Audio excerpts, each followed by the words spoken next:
the queers for Palestine. Would you say you're pro-Palestine or pro-Israel? Pro-Palestine. As a gay man, I would be punished and or put in prison or killed if I were openly gay in Palestine. I didn't know that. What's going on there? They're oppressed by Western society. We're oppressed by Western society as queer, women, LGBT, black, whatever. The oppressed. If you do something to the group, you've done it to me. It's also such an easy story to tell. People always say to me, how could you have voted for Trump? Or how could you support, you're a gay man? And then I'm like, that's my level of analysis, really? I'm trying to see the connection between being part of the LGBTQ movement and progressivism. What's the link there for you? Progressivism, I often think of as outsourcing autonomy, your individual agency. My coming out story of your second coming out story. My second one was actually harder than the first. No joke. Yeah. No joke. The news just broke of the guy who basically burned down California, the Palisades fire. He was listening to a French song about, quote, bitterness and despair. He chat GPT images of dystopian cities. There's this aspect of nihilism, which extends into, I want to say, the guy who allegedly shot Charlie Kirk, Trump's shooter, Luigi Mangione, this rising tide of nihilism in young men. Yeah.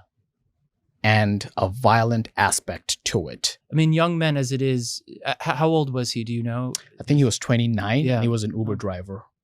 He was an Uber driver? Yeah.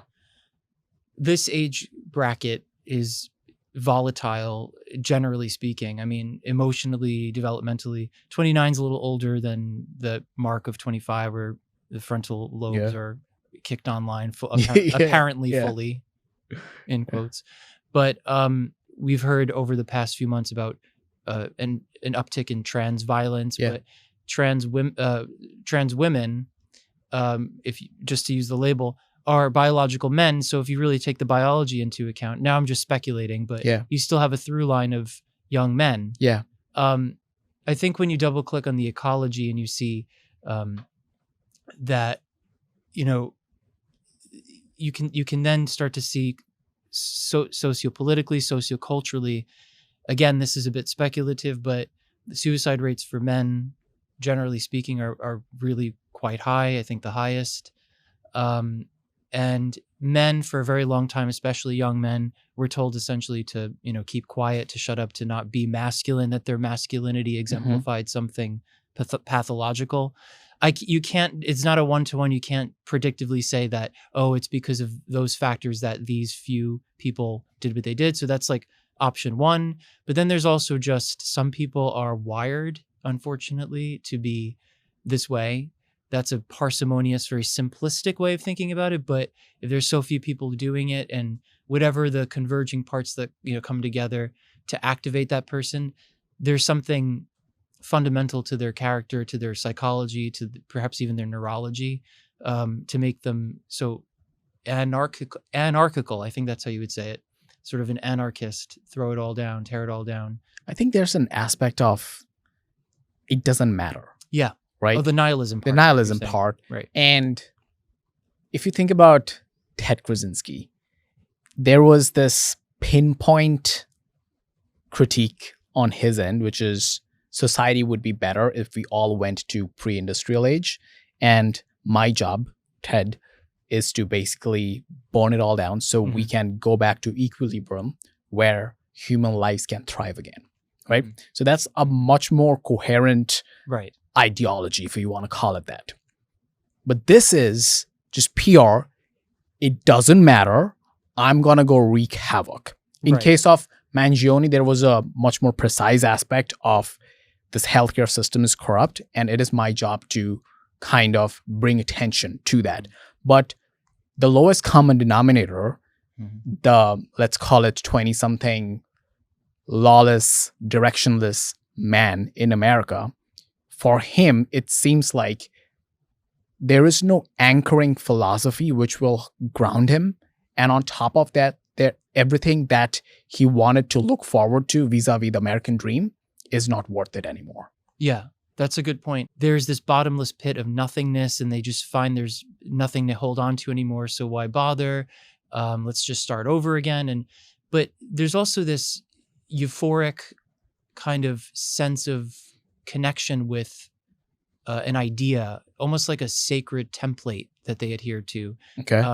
So it's not necessarily religious per se, like in the deontological, religious structure where you have a god and all those kinds of things, but it's more of like a commitment to an ideology that they become fused to, and they don't have they can't distinguish between themselves and the cause that they're fighting for, and so that ups the potential for them to act violently. Like the extent to which they're willing to fight to the death. Can you stay on that increased. part, like Yeah. not being able to Oh. distinguish the self from the cause? Yeah, so there is a literature called Identity Fusion by Swan et al., and it's from UT Austin. It was I think the seminal work was done in the early 2000s after 9/11, and the idea was to try to understand better why actors in society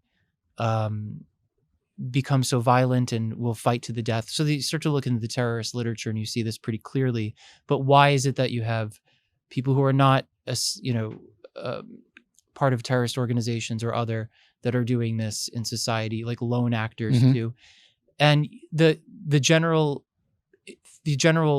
concept is that a person who becomes so attached to an ideology, it's not just an attachment like they're vying for, they're part of a group that they really enjoy and they really go to bat for, and they become extreme over. It's that they don't distinguish between the group and themselves. They're fused. There's this oneness, this sense of, if you do something to the group, you've done it to me. So there's not a distinguishing characteristic between Mhm. self and the group. So people who are high in this tendency have a higher willingness to die for a cause or to fight for a cause. On top of that, I would say there's the aspect of the omnicause, Mm-hmm. meaning the worldview, the perspective through which they see current affairs, politics in general, is that of an oppressor versus an oppressed. Cultural Marxism, let's call it. There's the good guy, there's the bad guy, there's a David, there's a Goliath. Yeah. Right? And the nuance is just that there's always a bad guy, there's a good guy, and everyone who is being oppressed have something in common.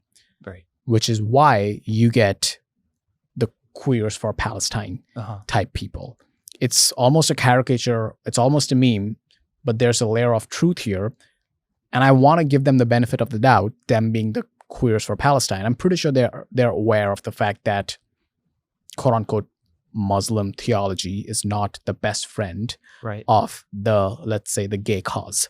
Mhm. Even then, they want to be standing shoulder to shoulder with the quote unquote oppressed Palestinians.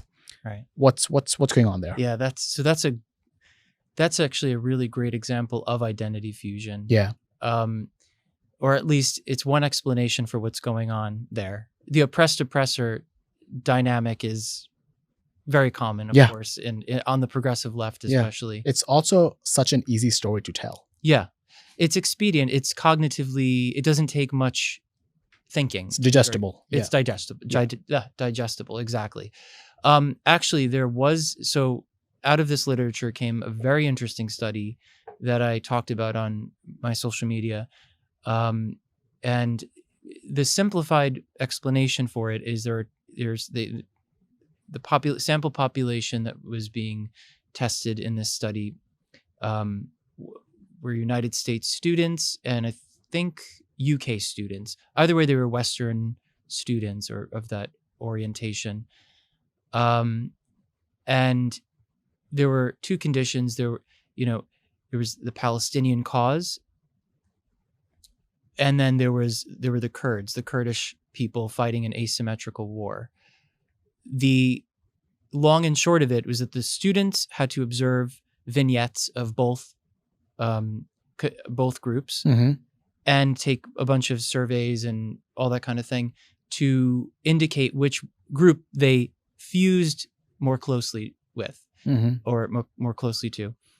And it turns out that the students fused to a much higher degree to the Palestinian people.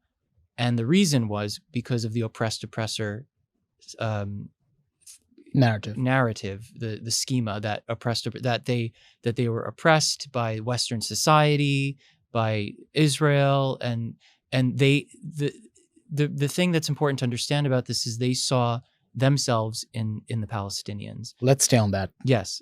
What do you mean by that? They saw, so that's the fusion part. Yeah. It's a fusion with an out group so it's not your in group, but it becomes essentially your in group by proxy, by association of the fact that you think that they have the same conditions that you're experiencing. So they're oppressed by Western society. We're oppressed by Western society as queer women, LGBT, Black, whatever, the oppressed, the BIPOC, et al. and company. All the conditions that oppress us are the conditions that oppress them. And so we see ourselves in them. I said that fairly ad nauseum, but that's a point to drive home. They did not see themselves in the Kurdish people who were experiencing adversity as well. Mm-hmm. The fun part about this study was when they switched the narrative. And so they did another test and they applied the oppressed-oppressor dynamic to the Kurdish people, Mm-hmm. and the same effect came up. So it's not necessarily the people, Mm-hmm. it's the condition of being oppressed by the Western, the Western imperialism. The Western imperialism. It's not the fact that they're Palestinian. It's not the fact that they're Kurdish. It's what are the adverse. The common denominator It's is the common that denominator. being oppressed Right. by the bad, evil, fat cat Western imperialist. Exactly. That finding that popped out to me like, my goodness, this has to be replicated. We have to see what this looks like in other contexts, because I'm almost sure that you would see that effect happen over and over again in today's climate. Let's stay on that Yeah. a little bit, especially for your story. Yeah. And just to give you context, my first realization was in 2016. Trump V1. I was in school. I was in Cardiff, which is a school in the UK. And the first time I verbalized this to myself was when I did not agree with the Frankfurt School, while all my classmates and my professor, who are all mostly British people, were aligning with that. And my guttural, quite low IQ reflex was that you guys haven't built anything, and neither have these German dudes, Frankfurt School, and you guys are critiquing people who are creating capital, jobs, industries vis-a-vis America.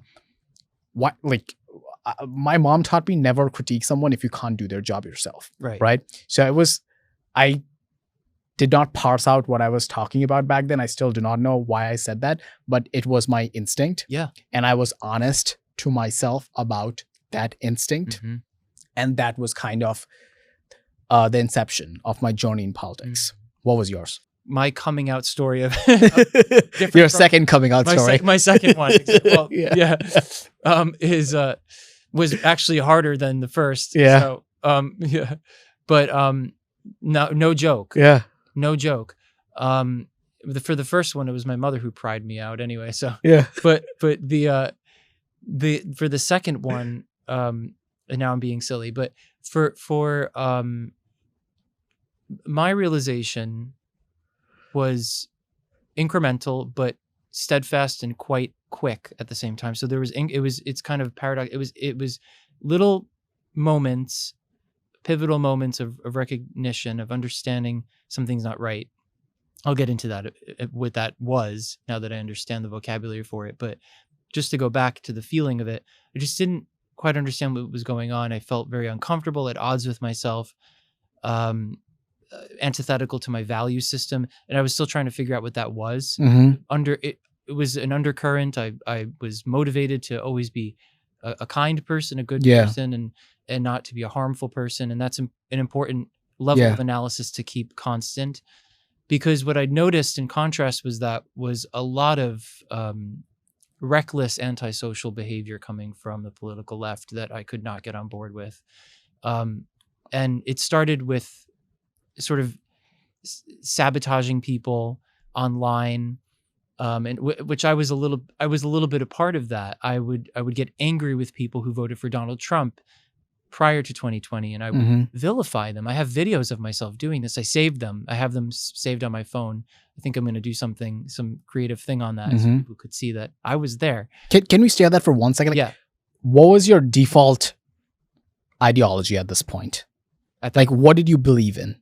Yeah. As a gay man in America, what was your default settings? This is what I believe in.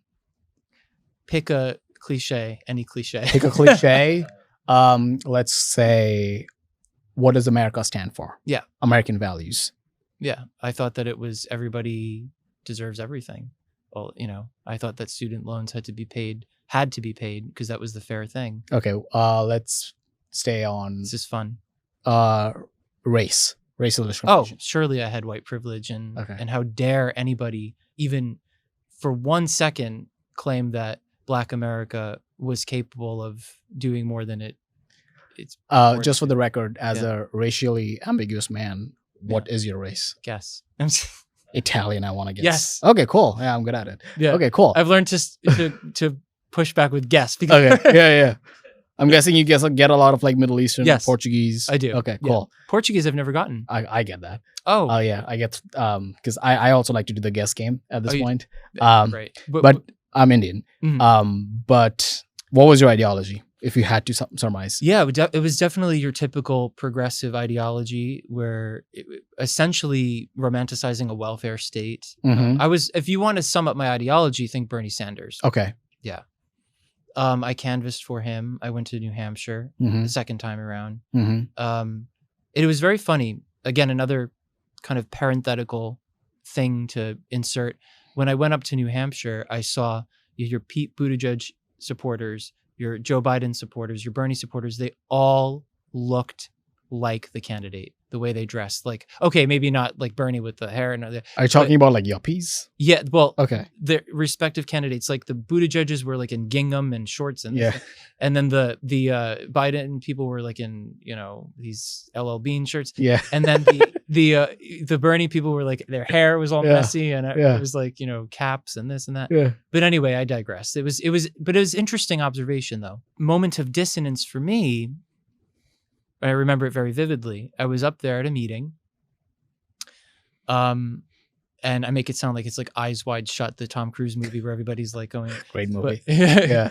But I was up there for a meeting, and we couldn't get past people's pronouns. We couldn't get past like getting straight with people, no pun intended, with people's pronouns. Like the air was so thick with anxiety.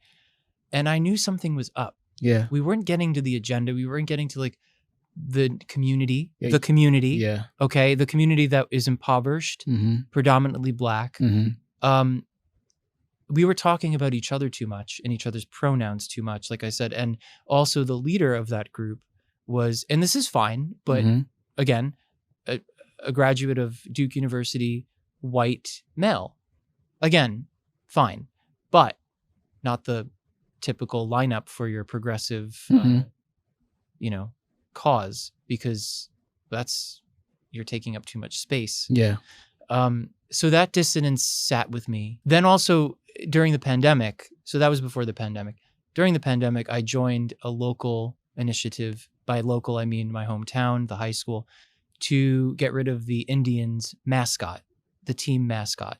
So the typical Indians mascot. Yeah. I say it generally because it seems to be the case that lots of schools and places have Indians mascots, but that's what that school had. And the group, the Google Doc, comprised several alum of the high school, and then one alum who was alumni. I never know alumni. Who led the initiative, graduated from Johns Hopkins University with a PhD in public health, another white gay male. Yeah.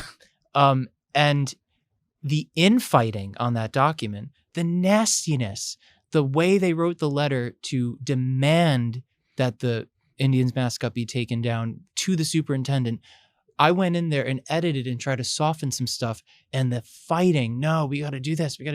This is so nasty and antisocial and indicative of something else. Then I started to think, okay, this is wrong because there's another white guy who is, I was still in the whole, like, Black Lives Matter mindset of like, what? There's another white guy, leading everything. And it turns out, a few months after that, he was on the local newspaper. Then the pivot happened. Then I was already into psychology. Before we get into the pivot, Sure. how would you say your sexuality and quote unquote affinity to the LGBTQ movement lended itself to your politics? Oh, that's so interesting. Okay. I'll try to keep this brief because I'm still kind of I'm actually thinking about that these days.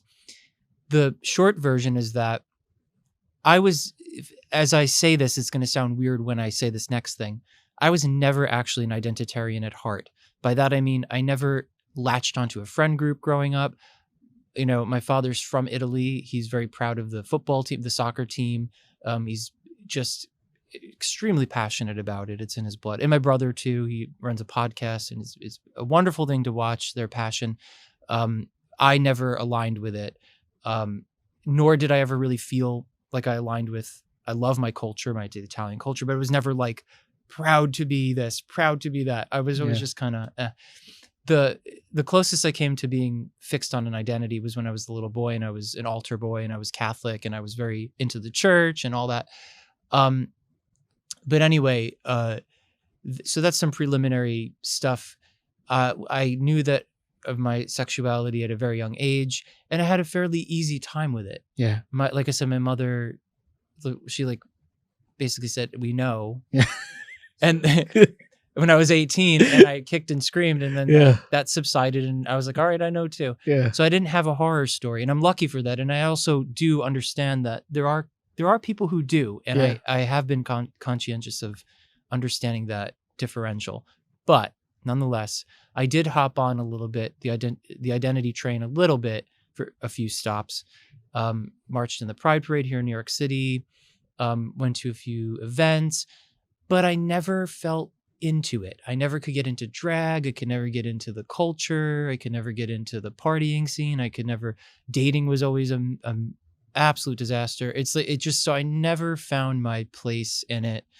I kicked and screamed in it while wanting to be in it, but didn't want. It was very confusing, but I always found community in my music because I'm a classical musician, actually, classical organist, and so in tandem with the whole gay thing, like I started finding new friends in classical organ who happened to, by and large, be comprised of gay men.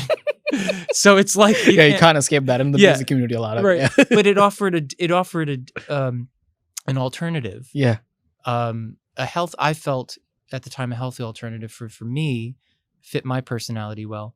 So anyway, the politics part, the most that it expressed itself in me when it came to my sexuality was gay marriage. I was 25 for that when that passed.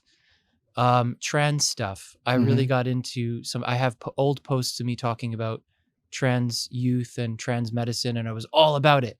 And then when we get to the pivot, I'll tell you the other side of it is very different. Yeah. So that's the extent of it.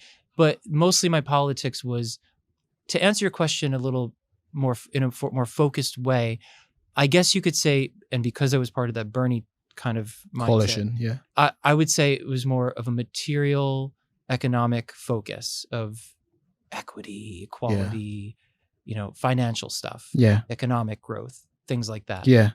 And would you say, like, being part of the LGBTQ, I'm trying to see the connection between being part of the LGBTQ movement, let's call it, and progressivism. What's the link there for you in your past life? In my past life, being part of just a group where you essentially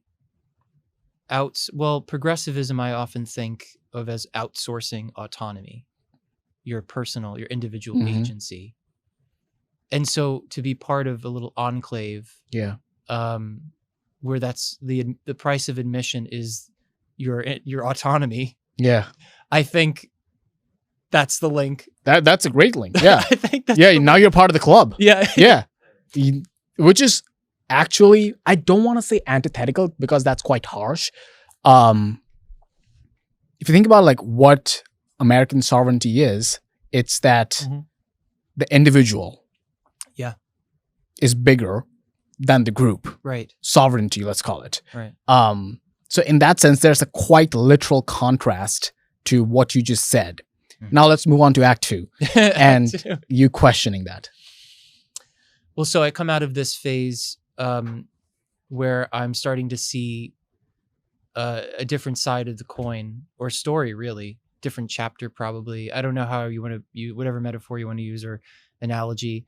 But the cognitive part, all the things I just mentioned about the activities I was part of and thinking about sort of just waking up to the fact that the things I was involved with were very much so antithetical to how I would operate, like being nasty to someone, just these kinds of things. I could be snarky sometimes. I could bite back. Yeah. I only do that if somebody's showing antagonistic tendencies, but that's still something I have to work on. But anyway, point is that then it reached an emotional peak for me. So usually there's that cognitive dissonance, right, of the interaction between your working model of the world and something that interacts with it that's unfamiliar, and it could cause ambiguity to the point of emotion dysregulation, that if you're not exercised in downregulating your emotional dysregulation, it can get the best of you and you can start to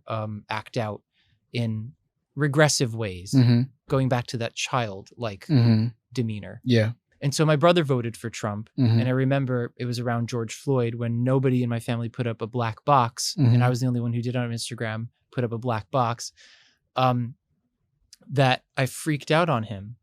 Like I don't know if you could curse here, but I went ape shit on him. Okay. And I remember the fight continued. It wasn't physical, but that first eruption was definitely an indication that something was wrong with me. And I'd always had a bit of an anxious proclivity. You know, I have a bit of an anxious side. So it makes sense when that interacts with ambiguity, you get activated. That gets pronounced. It's not an excuse, but you work on it, and that's what I had to do at that point. Start to think about how to work on this. But it continued a bit. My sister gave birth to her first child, my niece, and we were in the hospital room and we were getting on talking about politics, and she was in the bed 3 days after having given birth.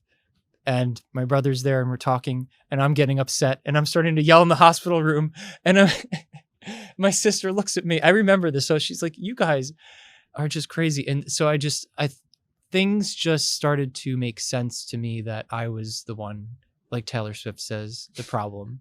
And, there's a lot to click on to look deeper into that, of course. But the main thing is you have the cognitive confusion and the sort of dissonance, and then how to deal with it. I didn't that well. And so I had this emotional peak. Then the moment of clarity occurred when, during George Floyd, Black Lives Matter, when I started to I still aligned myself with the Black Lives Matter movement. I never marched. And that was also an early indication that something was up. During the pandemic, I was like, I'm not going to go march. There's a pandemic.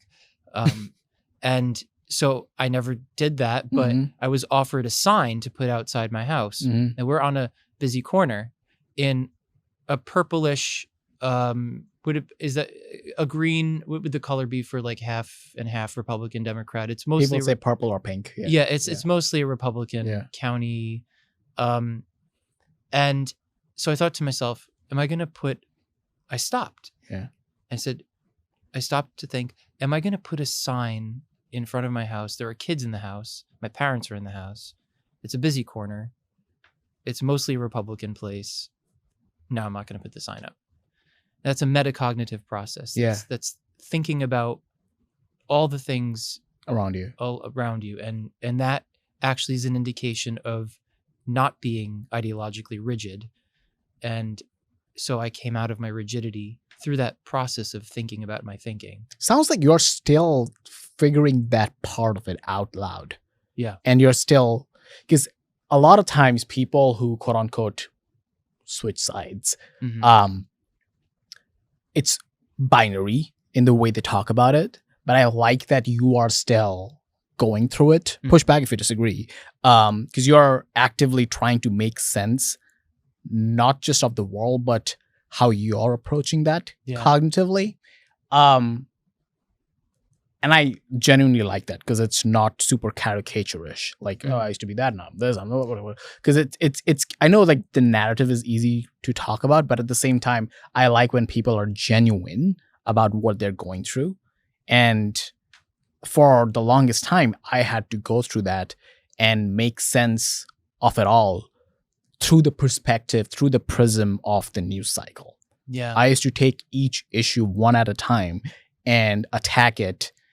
What do I think of that, regardless of my own capital P political inclination?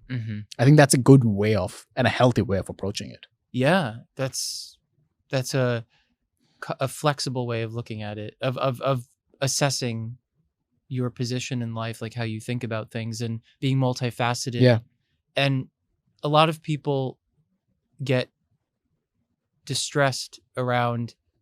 Distressed is a strong word, but it is true. They get distressed around people who wrestle with that ambiguity in a fairly healthy way, because they themselves have a very hard time with the ambiguity, and they cannot see it any other way other than, no, this is black, no, this is white. And you see that on both ends, and there is, of course, that horseshoe effect where they meet at the other end. You're seeing that a lot right now. I think a lot of this can be traced back to, because we all consume content. We all are learning about, the world through the lens of the media. And there has been a top-down binary nature of how people are being sold media. And from the lens of the quote podcast selection, there was this realization that this podcast space, it's a male space because it predominantly leans towards self-help. And self-help got labeled as a masculine thing, while affirmation got labeled as a feminine thing. The Joe Rogan of it all, telling people to work out and eat healthy and all of that, that zeitgeist is a quote-unquote male zeitgeist. In that same time, what women were being sold had a through line, which is the girl boss of it all, which right now is getting questioned in the pop culture sense, which is why you have a lot of women leaning into, I don't know, like the Maha stuff or the trad wife, homesteading stuff. I want to kind of look at this from the Taylor Swift lens, right? So the Taylor Swift lyrics from this latest album, this one of these songs in her album is, when I said I do not believe in marriage, that was a lie. Every eldest daughter was the first lamb to slaughter. So we all dressed up as wolves. From a very non-Swifty read is that she was telling not only her fans, she also believed in herself that this traditional marriage life is not for me. And my take is that people were saying that because pop culture was selling them that. I don't know if you watched Girls, HBO, Sex and the City. Yeah, of course. There was a narrative. Of course. Right? And right now that is breaking, I would say, because all of those girls are coming of age right now, second time, and are realizing that that was not a recipe for my happiness. Yeah. And I think you said it earlier really well, nihilism. I think we've had a soup of existential, just no coherent, no sense of direction, a repudiation of order, of structure, limitlessness. I just did a commentary on this social scientist mother on 60 Minutes talking about, we're not trying to get rid of gender. We're trying to, advocate for limitless gender so children are not, so that they are comfortable. Yeah. It's the devouring mother complex. Yeah. It's Nietzschean. It's the helicopter core. mom. It's I am God, or you're God. And this is even beyond the God of faith. This is just, generally, where's the center? Where's centrality? For these folks, there's no centrality. It's at the whims of their pleasure, the pleasure of their whims, however you want to say it. And It's like an everything bagel. everything. And I think that it's diffuse. Yeah. It's emblematic of, characterologically, it is emblematic of the fragmented self developmentally. When you're a child, and I know I'm kind of going down a wormhole right now, a wormhole. Black hole. Whatever. Yeah. We don't want to say that too many different variations of that. But, when you're a child, you structure and order those are necessary components to anchoring yourself, or you're helpless. You don't have any way of creating that for yourself. So at the very least, your parents need to feed you, burp you, change you, soothe you, and you get older, socialize you. And when you get to socializing, you start to negotiate with your peers. And we categorize. That's just how humans do it. We have an orientation towards something that is stable because it helps keep society on track. Yeah. It's not, but they, of course, these postmodernists and people who are diffuse, like you're talking about this wave of progressivism or women, femininity also, that basically wanted to detach from the patriarchy or all these evil constructs that were made by us, which they're not actually. They're emergent properties of nature. And some of them have additives by us, but those are like ornamentations. I would say that most of what we experience is an emergent property of something that's underlying. And I think when you get to a certain aha moment, probably, I don't know, I can't speak for her, but she's getting married. Yeah. I think you start to see, oh, shoot, I have this desire. That's weird. I want to be in love with someone and I want to be with that person for a long time and I want to have children with them. What's that about? Well, what that is about is exactly what it's about. It's part of your nature. It's your default settings. It's your right. And the fact that culture and society has come in and just kind of tore it all down nihilistically, it's like that's not really our start. That's not how we're oriented, I think my belief. No. That's a fair read. And I think it's healthy that we're questioning that right now. Mm-hmm. But what happened while that narrative was being sold was that we basically created a gender war. Yeah. To say that they are all men and they're all evil is not only like kind of like a false narrative, it's like literally not true. Most people who are graduating school are women. The US college educated workforce is dominated by women. That in itself is good. I don't give a shit of the gender makeup of people graduating from school or in the workforce. However, it is problematic when you're selling a false narrative that, like male, like the bad guy is the default man. But as it turns out, it's not. Only the 1% is like a bunch of dudes who are working really hard or psychotic and they want to control things. I get it, whatever, like do your thing. But most men are like literally struggling through life. And on top of that, if you compound that by telling them that they are the bad guy, you, the man without a job in your mom's basement, is also patriarchal and is evil towards the BIPOC, let's say. And then that becomes toxic and is a recipe for a gender war. Yeah. I think so. I completely agree. I think that also to add on top of it, something that's controversial, but I think that is quite noticeable if one is familiar with the clinical psychology literature, is that, females on average tend to be higher in trait neuroticism. Yeah. Right. Trait neuroticism is predictive of having mood disorders, anxiety disorders and other psychopathological issues at a higher rate. Now you can parse that out and say there's a function to that. There's an evolutionary adaptive reason for that. And it seems to be the case with, females had to stay with the kin and protect the kin and often are more social beings because affiliative, like the community, they would bring the community together.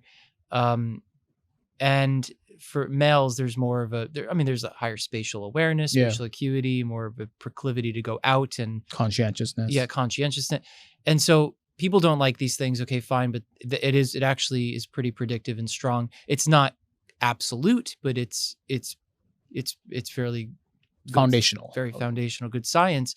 But there is a faction or a portion of the political female milieu that arguably is very high in trait neuroticism and also dark personality traits, Machiavellianism, psychopathy, the triad, and narcissism, and then sadism is the fourth one, so the tetrad.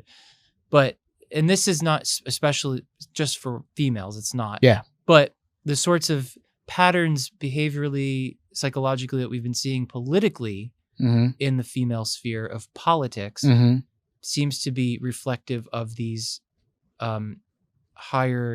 these traits at higher levels, of antagonism, some psychopathy, narcissism, kind of controlling, domineering. Let's stay on that for a second, because you earlier mentioned like the devouring mother, the helicopter mom. They're gonna, okay. Yeah. So with that prism, let's kind of like look into the Zohran of it all. Oh, that's a great way of putting it. And the Zohran base specifically. Because two things can be true at once. One is New York and arguably America genuinely has an affordability problem. Yeah. Right? And that needs to be addressed from an economic policy standpoint. And secondarily, which is where the nuance lies, is why exactly are these yuppies, these people from Greenwich, Connecticut who are living in New York City, are marching for a socialist? And to what extent is there an aspect of toxic empathy? Meaning them wanting to be the devouring mother for the larger nebulous oppressed community. A lot of these transplants that come from other places into New York City are wealthy, and they come from wealthy parents who are stable, socioeconomically stable. Their status is very high. But these children, the offspring of these wealthy people, their outlook is a little precarious. It's interesting because I do think a lot of them look at people who are low income, who, lots of white progressives look at black and brown people living in the city as, I think, as a project to work on. Yeah. I really think that's the case. And there's a word for it. There's a word for it. There's actually a specific kind of construct in psychology that describes the white liberal. Yeah. And I challenge a lot of social psychology, the way it measures things, and I challenge this one too, but there's something there. There's a there, as they say, and it's observation. You can observe it. And it's measurable to some degree. But to answer your question, I think it's a mixture. I think it's the scarcity, the economic, the fear of losing out on what your parents have, because everyone wants to do well. And when that doesn't look promising, again, you have your Zohrans who are like, everything sucks, everything's burning down. Let's not tear it all down, but let's, come in and do something else. And we don't know what that's going to look like, but we actually do, because we've seen it done before, and it's going to be a disaster. But anyway, I think that there is that toxic, as you said, toxic empathy. There's also a word for it that's a patriarchal empathy, which is selective empathy, where, going back to fusion, identity fusion, you're being, thrown under the bus by the systems of oppression. I'm being thrown under the bus by the systems of oppression because I think this way, and because I'm not rich like my parents, or I'm a millennial who didn't get a chance. I'm a this, I'm a that. I'm all this external locus of control where everything that happens to me is inescapable. I have to outsource, like I said before, my autonomy to a group. We have to get into that group rah-rah mindset, and we become the group becomes us. So I'm fighting for you, brown and black, poor person in New York City. Don't worry, I'll place my vote for you. And anybody who's white and places their vote against Zohran is placing a vote not only against you, but against their best interests too. The problem is that the actual capital P policies that they want is in disservice to the working class. And they wouldn't have to suffer the consequences of it because they have the safety net of their parents in Greenwich, Connecticut. Yeah. That's one. And two is the toxic empathy aspect. Yes. And I want you to tell me if you agree with this or not. Because the Gen Z millennial were sold this false dream of happiness doesn't come from family and kids, there is no one to mother. Yeah. And when there is no one to mother, who are these progressive yuppies mothering?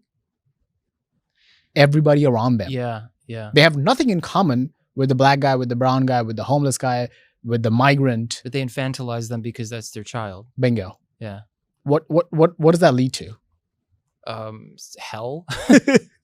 It's a complete just hell. I mean, it's you once they encroach on everyone's space, this mindset. I mean, Gadsad calls it the mind virus. Yeah. He calls it suicidal empathy. It only leads to just a complete Tower of Babel, miscommunication, misunderstanding, just misallocation of all the things that need to happen. Like, for instance, a good example is after George Floyd showed that Black Americans who were surveyed did not want to defund the police. They were fine with the police. Yeah. So this goes against the progressive narrative. Yeah. And it also goes against the narrative. Well, it actually doesn't. It's a different topic, but the idea that Black Americans are killed at higher rates is not that's not true. But they take these mind viruses and they really actualize them, make them into reality by linguistic witchcraft. Not just linguistic witchcraft, political and popular culture witchcraft. Just to be specific, the whole Michael Brown thing we know now was based on a lie. Right, exactly. But doesn't matter. It doesn't matter because that's not in service to the narrative. No, it's not in service to the. So they need that through line. They need that to weave the parts together to get to to what? Yeah. Justify the existence of BLM. Yeah. It's like, but once you start to unpack all these cases, you start to, okay, then why BLM? So they don't want to do that. Anyway, the point is I think they get in the way of everything. This ideology gets in the way of everything. I remember seeing posts in 2020 of white college students barricading, being human barricade to Black, and okay, let me come down from my critical podium for a second and just say that there's something to that naturally that seems to be compassionate. Okay, you can say and maybe people who were doing it were feeling that way. But again, when you drill down to the ethos of the mindset, it's kind of vacuous. It's not built on substantive. Not just that, there's this aspect of a progressive bigot binary. Yeah. Meaning, if you're not a progressive, you are not only a conservative who might disagree with me, you are a bigot. Right. There's only two ways of being, a progressive or a bigot. Right. With that prism, if you oppose BLM or the quote-unquote Black Lives Matter cause, even though you're Black, that is inconsequential. Right. You are a bigot. If you're Black, you're living in false consciousness. If you're opposed to BLM, you're a bigot. If you're opposed to LGBTQ cause, you're a bigot. So, and that logic can only stand if you equate the BLM cause and the LGBTQ cause to that of human rights. Because anyone who opposes human rights is a bigot. There was work done on this by two political scientists, well, one's political psychologist and one political theorist that I interviewed over a year ago. And they have a book, Respect and Loathing in America.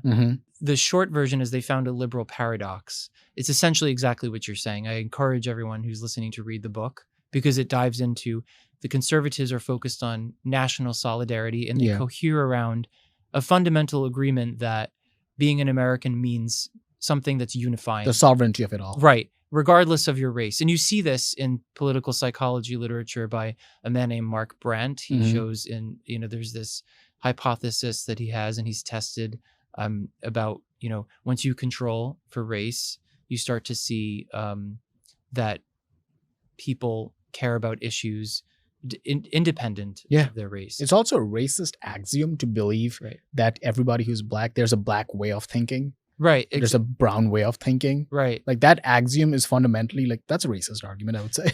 Well, you mentioned about Black Lives Matter, and there's a study by Fittipaldi et al., I think 2024. And they tested exactly this. So they tested helping behavior between extreme progressives and people who are on the right. So they only took a sample of people who identified as like progressive and very far on the right. I don't know if it's very far on the right, but far. Anyway, they gave these participants a vignette about a guy named Pat. He was either wearing Black Lives Matter attire or something like that, or Blue Lives Matter coming into their neighborhood. And he just moved in, etc. Like just very typical things. Yeah. And then they gave them a questionnaire of, I think it was 10 questions on 7-point scale, asking, would you help Pat? And then they looked at dark triad traits also for correlational analysis. But the main effect, the thing that they found was that by a lot, actually, and this is kind of scary because social science is not great at finding these things, but they found it quite pronounced. Progressives were less likely to help Pat if he were Blue Lives Matter by like 17 points. And conservatives had a very small difference regardless of whether Pat wears Blue Lives Matter or Black Lives Matter. They were willing to help this person regardless by just a few, a small difference, but progressives by a 17-point difference. That's fascinating.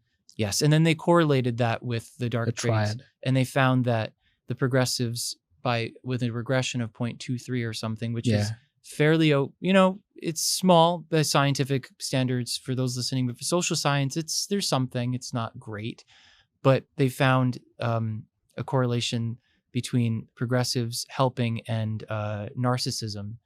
And I think that's the key because for one group, helping is, or in a broad sense, for one group, empathy. Right. That's tapping into this empathy thing. Is a reflection of their ideology. It's about them. It's their identity to be empathetic, right, and to reflect what like they're going through, as a good do-we thing. Whereas for the other group, it's an action and just that. Right. And that action is more pronounced if, they're part of a community, right? Which is why, in Nordic countries, social services and helping each other is kind of like, oh, of course I'm going to help them. He's also like a white Christian guy with blue eyes, whatever. But that's kind of like the thinking which I'm talking about. Yeah. In a conservative sense, like if we are all Americans, I want to help everybody. Right. Whereas in the progressive sense, empathy is about who I am. Right. Exactly. And it's diffuse. Yeah. Because conservatives also have empathy, but it's more centralized. It's more controlled to the inner core and then the outer ring and then correct. And then at some point it just doesn't become the costs and the benefits. The cost is just too high. Yeah. Once you go outside your parameters. You're basically talking about I'm communist in my household. Yes. I'm a socialist in my neighborhood. Right. I'm a capitalist in the country. That level of analysis, Correct. or that conclusion. Yeah.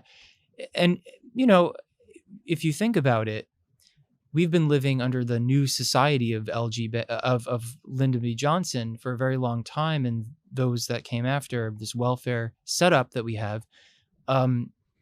And we have made the nation has been run by a bureaucratic system of governance that has become paternalistic. Yeah.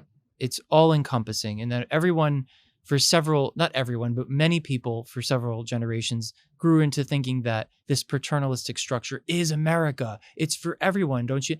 But if I think what would stun them is if they actually understood the country and realized that that's actually not the way this country works, and that fascism is not when the government overturns Roe v. Wade to take power away from the federal government and gives it to the states. That's not fascism. That's federalism. That's the opposite of fascism. But you see how wired people are to think that they deserve these fundamental human rights, as it were. Perceived human rights. Right. Beyond the scope of politics.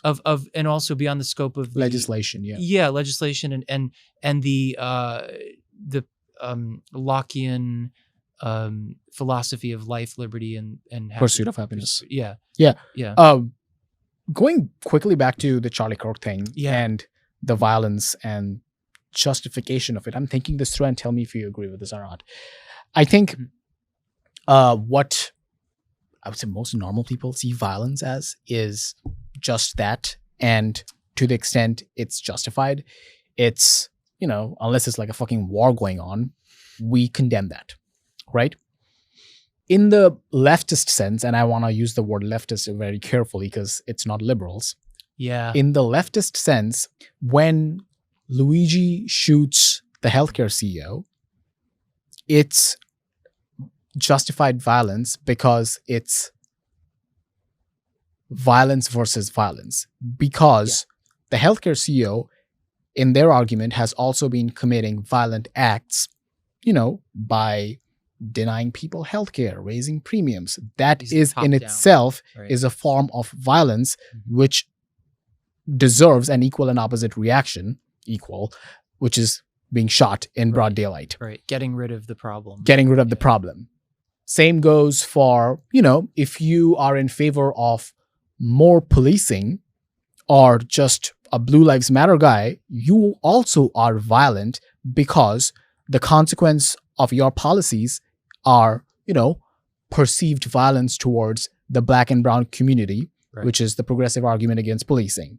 If you want more border control, you are committing violence against the people who want to come here across the southern border, so on and so forth. Extend that to Charlie Kirk, Donald Trump. The policies they stand for are a representation by extension, of violence that deserve a violence in response. Ergo, that is justified. Yeah, and it seems to be just that simplistic of a logical endpoint, which is very scary because they scapegoat the person or they sacrifice the person on those bases, on by the fact that they stand for or they represent their grievances or the pinnacle, like they're the reason for their hardship, and so they have to get rid of it, and it's very scary because it's dehumanizing because they collapse people down to category.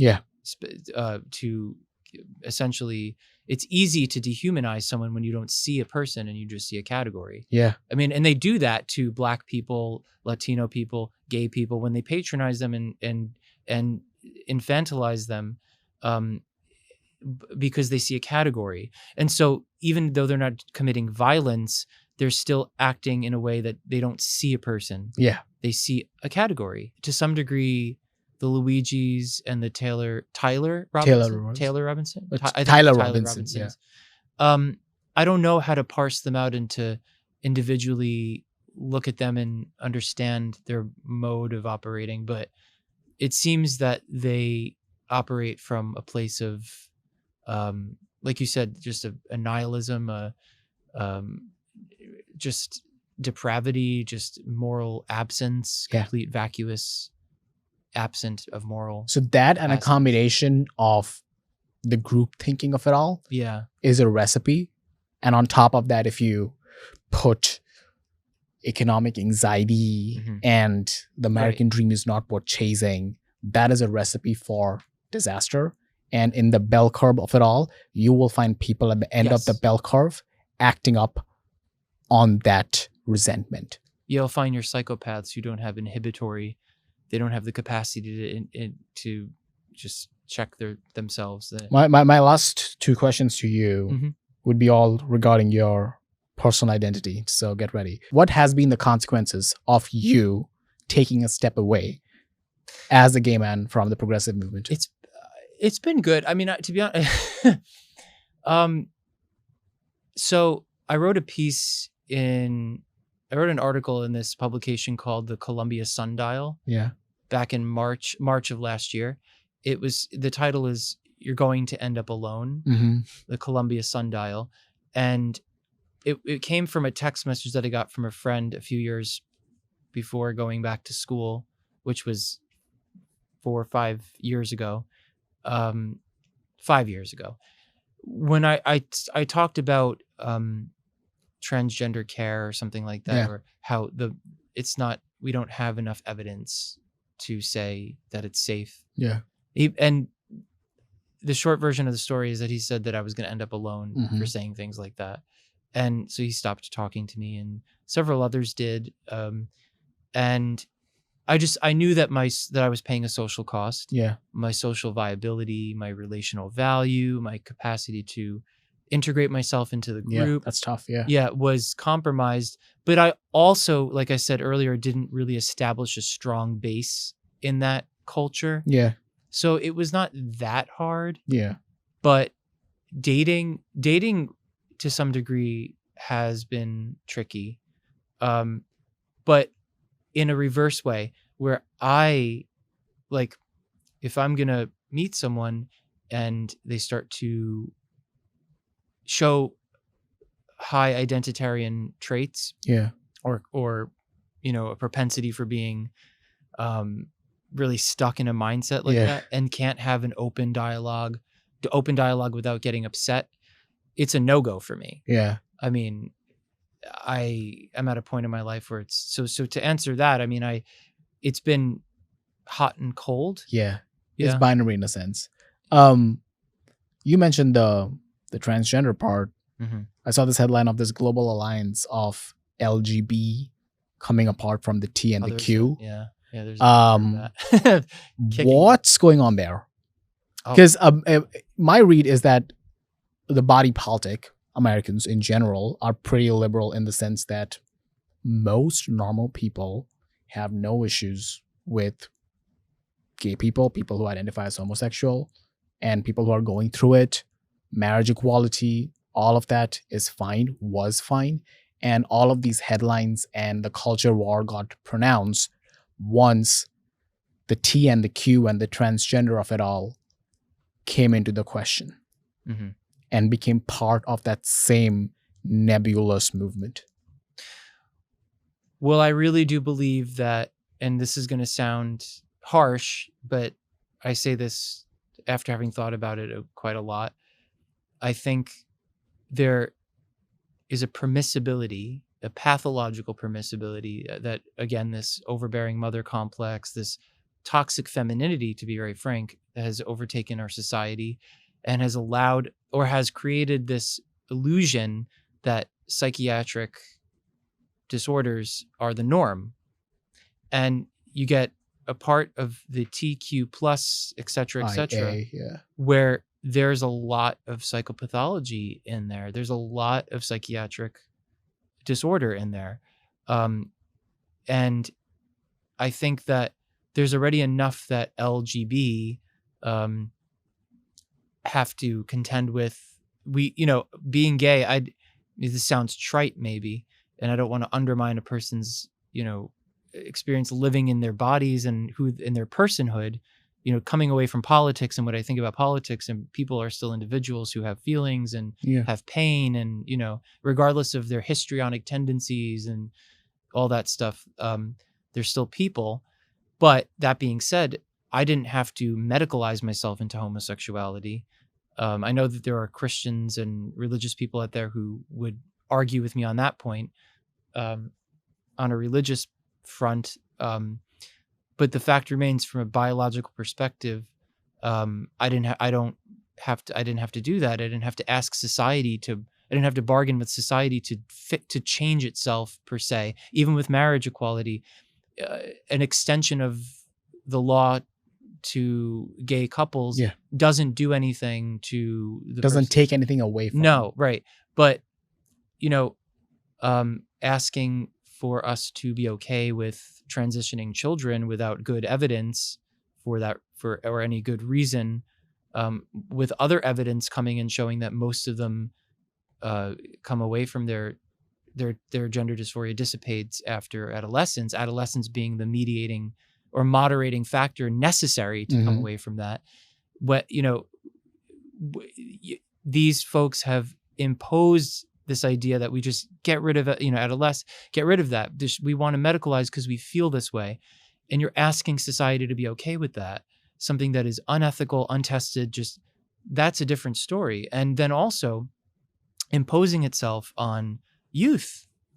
I mean, frankly, the gender ideology stuff and all the extra stuff after the TQ plus, et cetera, has been extremely vocal in imposing itself culturally with a vendetta, some kind of like gotcha moment. Like it's not for integration. It's because they want to, I guess, it's imposition. It's imposition for the sake of having a moment of vengeance. And I'm all for people being who they want to be. I think that from my perspective as a gay guy, it's like, I don't want to be meshed with the other crowd because I don't find first of all, I don't like the whole acronym thing. Yeah. Second of all, it's like, it is what it is. Fine. I'll take the LG, whatever. Okay, fine. Women who like women, men who like men. There's something in common there. Yeah. Fine. And for bi people, I don't know. That's sorry guys. But the other part, it's just like, it's just not this. It's not, they're equally human and they deserve equal rights under the law. Yeah. But beyond that, you start asking society to bend to your whims. There's a pathology there that we can't. The identity fusion there is also key because the way you acted out, like your aversion to being even associated with the acronym culture. Yeah. That just, I'm not making this about you, but in the broader sense, it became less about people's sexual identity and became more about an identity fusion with the group. Yeah. Right. And that divorces people from their respective sovereignty. Yes. Which is fundamentally, in my opinion, not American. Right. Because people always say to me, how could you have voted for Trump? Or how could you support these policymakers? Or how you're a gay man? And then I'm like, that's my level of analysis, really? I'm a gay man. So therefore I have to, everything that I feel and think has to then apply to lesbians or bi people and trans people. And, I just want to make it clear, like by all means, I believe that we should be treating each other with respect. And I think that it doesn't, it's not necessary for you to adopt some kind of mindset to prove that you are respecting someone based on the prescripts of a. Not just that, I would push it further. Yeah. It is fundamentally bigoted to assume that there is a voting pattern and a right way to be gay. If you're a black, you have to be the black way, vote the black vote. Right. If you're homosexual, there is a vote for the homosexual. That, I don't know what that looks like. Yeah, I don't, that in itself is a bigoted belief because you think an identity represents the individual. Right. So you are once again divorcing a human being from their self. Like, not to be Christian, like all human beings are equal and, in my opinion, independent in the eyes of God, Right. and are sovereign, which is an American fundamental idea. Right. No matter who they are, what they are, who they vote for, like who they want to marry, what color of skin they are. Right. Right. And Charlie Kirk made that point too. If you see a video of him talking to someone who was pushing against homosexuality, he made the point that it's not your place to judge. He was passionately arguing with this person.